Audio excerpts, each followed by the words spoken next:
L'autre soir, en parlant à cette jeune fille, d'un rien. Du chiffon blanc que brodait son aiguille, du ruban que parmi ses nattes elle avait, un prétexte pour mieux admirer le duvet, des petits cheveux blonds frisant près de l'oreille, et cette ombre au reflet d'une rose pareille, du menton mollement replié sur le cou. Tout en causant, je fis, dis-je, ce rêve fou, que rien n'était charmant comme une demi-teinte, que cet enfant avait la timidité sainte, des longs cils d'or voilant les chastes regards bleus, et des gestes d'hermine effrayés et frileux.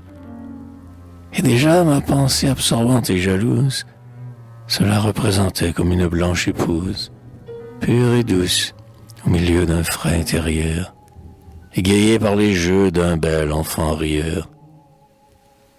Et cette impression qu'elle m'avait donnée dura le lendemain toute la matinée, si bien que j'espérais presque un amour naissant.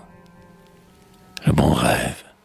J'étais comme un convalescent, faible encore et fiévreux, mais qui se sent renaître, et qui, dans les coussins, auprès de sa fenêtre, devant un ciel d'avril plein d'azur rajeuni, serait dans se disant que tout n'est pas fini.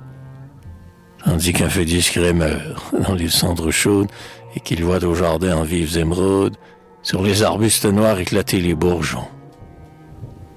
Les nuages avec lesquels nous voyageons lui parlent d'horizon, d'air pur, de libre course, dans les grands bois charmés du murmure des sources, de la ferme avec son bonnet de chaume blond, croulante sous l'assaut fantasque des houblons, et de loin deviner à son odeur d'étable.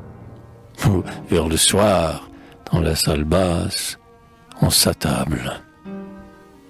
Mais tout en caressant son menton amaigri, heureux, tendre, oubliant déjà son mal guéri, qui lui fut un miroir des amitiés fidèles, il songe au tout prochain retour des hirondelles.